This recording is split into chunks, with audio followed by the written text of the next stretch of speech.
Lahore Gaddafi stadium Alhamra hall number 2 में Pakistan film industry के legend अदाकार, हिदायतकार, मौसीकार, प्रोड्यूसर, सिंगर, टेक्नीशियन और फिल्म मेकर्स ने शिरकत की, जिस नुमाया नाम अदाकार शाहिद मुस्तफ़ा कुरैशी, संगीता मैडम, आमिर कुरैशी, दुर्दाना रहमान, निशो बेगम, अच्छी खान, हिदायतकार सूदी बट, सख्तर मलिक, नदीम चीमा, अदाकारा मीरा, शहजाद रफ़ीक, मुस्तफ़ा परवेज़, कलीम कुरैशी ने खसूसी शिरकत की।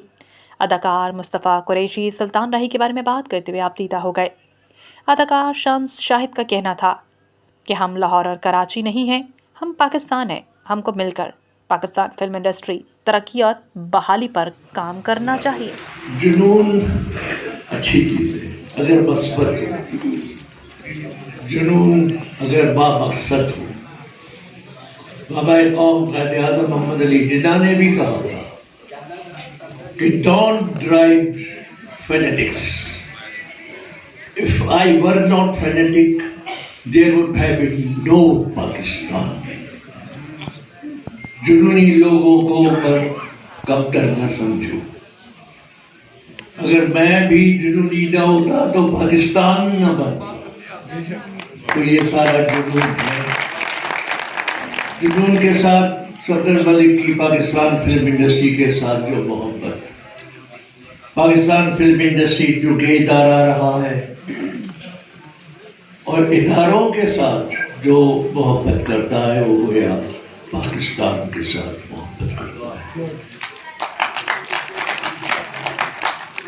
बहुत सारी बातें, कराची से आया हूँ, अगर बाय रोड आता तो 12 घंटे लगते, 1200 तकरीबन किलोमीटर सफ़र करता। जहाज पे आया हूँ तो 1.5 घंटा तो लगा ही है। अब उस 1.5 घंटे से कोई 15 मिनट तो मुझे दे।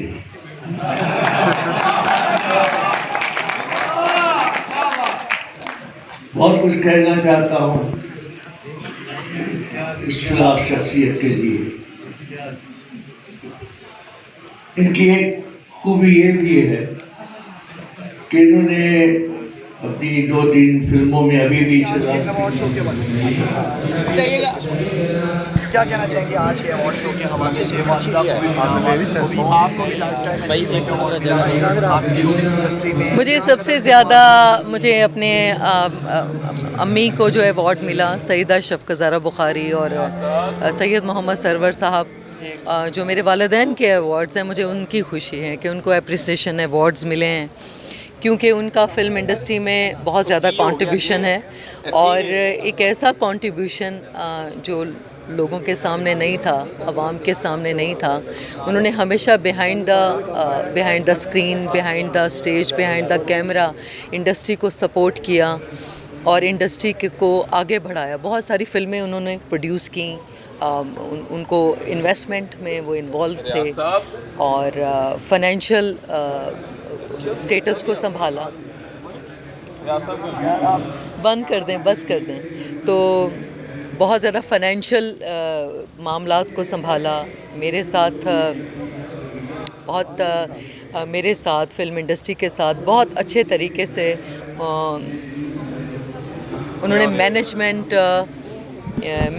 को संभाला और फाइनेंसेस में,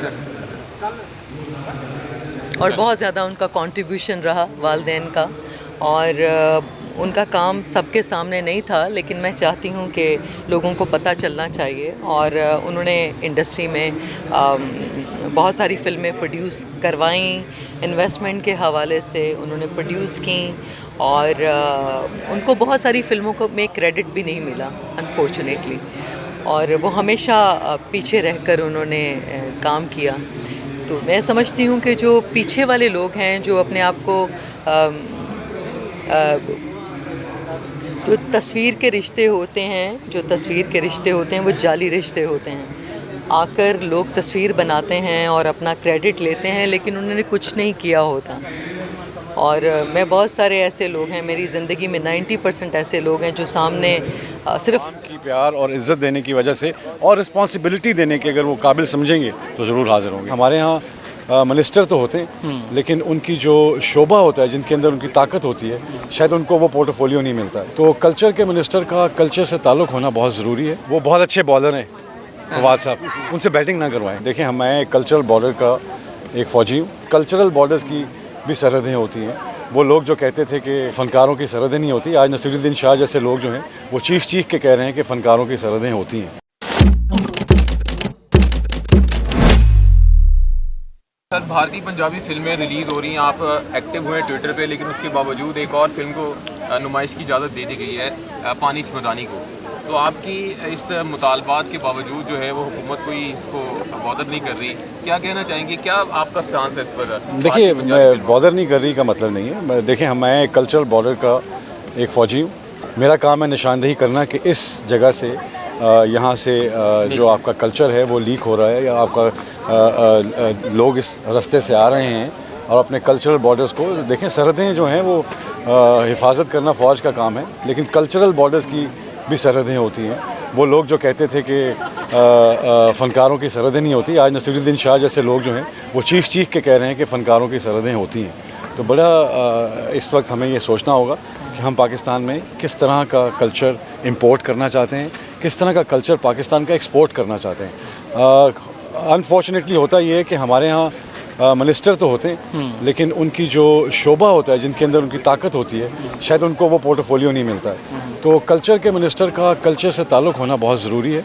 माशाल्लाह बहुत अच्छे मिनिस्टर हैं, अपने काम करते हैं। पीटीआई के फ्रंट फुट पे खेलने वाले वो एक कारकुन है, मिनिस्टर हैं। लेकिन मुझे लगता है कि कल्चरल की जो सेंसिटिविटी है उसको समझना और उसको देखना, 5th जनरेशन वॉरफेयर जो शुरू होती है वो मीडिया और जितनी एंटरटेनमेंट आपके चैनल्स हैं और उसके थ्रू अंदर आती है। अब देखना ये है कि आज भी अगर हम वो गोले बारूद और जहाज़ों की जंग समझ रहे हैं तो शायद वो जंग है नहीं। अब कल्चरल बॉर्डर्स है, प्रोपेगेंडा वॉरफेयर है, इसके ऊपर आपने 5th जनरेशन वॉरफेयर को किस तरह टैकल करना है, कल्चरल बॉर्डर्स को कैसे महफूज रखना है, दिलों की और दिमागों की सरहदों को कोई पार ना कर सके, वैसा मजबूत आपका कल्चर हो जो आपकी यूथ जिस कल्चर को फॉलो करे। तो मेरे ख्याल में इसके ऊपर बहुत काम करना चाहिए। चंद लोगों को खुश करने के लिए ऐसा नहीं होना चाहिए। कारोबारी लोग हर दौर में कारोबार करते हैं, लेकिन मेरे ख्याल में हमें इंडस्ट्री को सिर्फ सिनेमा ओनर एसोसिएशन की तरह नहीं देखना चाहिए। हमें इंडस्ट्री को एक टोटलिटी में देखना चाहिए, जिस टोटलिटी में कल्चरल बॉर्डर्स की हिफाजत करना बहुत ज़रूरी है। आपकी फिल्म भी आ रही है ज़रार, क्या कहेंगे 2022 कैसा रहेगा फिल्म इंडस्ट्री? इंशाल्लाह बेहतर होगा जी। अगर हम जितनी फिल्में लगें पाकिस्तान में, जितनी मेड इन पाकिस्तान फिल्में लगें, मेरी खुशी होती है मुझे। और फिल्में आ रही हैं, बहुत सी फिल्में आ रही हैं। मेरी तो कोशिश होती है कि पाकिस्तानी फ़िल्मों को ज़्यादा सपोर्ट किया जाए और उनको जगह मिलनी चाहिए, उनको टाइम मिलना चाहिए, उनको सपोर्ट ऑडियंस की मिलनी चाहिए। अच्छा शान, लास्ट में बताइएगा, हमने आपकी वार भी देखी, यलगार भी देखी, अब ज़रार आ रही है, क्या आप समझते हैं कि रियासती सतह पर थोड़ा सा हेल्प आउट होना चाहिए? जब आप 5th जनरेशन वार की बात करते हैं तो हमारी जो मौजूदा हुकूमत हों या साबका हुकूमत कहाँ स्टैंड करती हैं? इन्हें सपोर्टिव होना चाहिए या इन्हें बस नज़रें फेर? देखिए, मेरे ख्याल में अभी तो जितनी हुकूमत जितना फ़ाइट कर रही है हुकूमत में रहने के लिए, मेरा नहीं ख्याल कि उसका ध्यान किसी और चीज़ पे होना चाहिए। उनको हुकूमत में रहने पे ध्यान ज़्यादा होना चाहिए। लेकिन इसके साथ साथ मैं ये ज़रूर कहूँगा कि आपको ऐसे लोग जो कल्चर के को जानते हैं, समझते हैं और समझते हैं कि अगले 10 साल में 20 साल में कल्चर कहाँ होना चाहिए, मेरे ख्याल में उनको आपको ला के उनको उनके जो पॉलिसीज़ हैं उनको इम्प्लीमेंट करना चाहिए। अगर आज आप प्रॉपर्टी का बूम देख रहे हैं तो वो हुकूमत की पॉलिसी के बाद प्रॉपर्टी का बूम आया है। अगर आप एमनेस्टी स्कीम देखते हैं FBR की, तो वो भी लोग जो वाइट पैसे करा रहे हैं अपने, वो भी हुकूमत की पॉलिसी के बाद आया है। तो इसी तरह की पॉलिसी जो है, जो कल्चरल पॉलिसी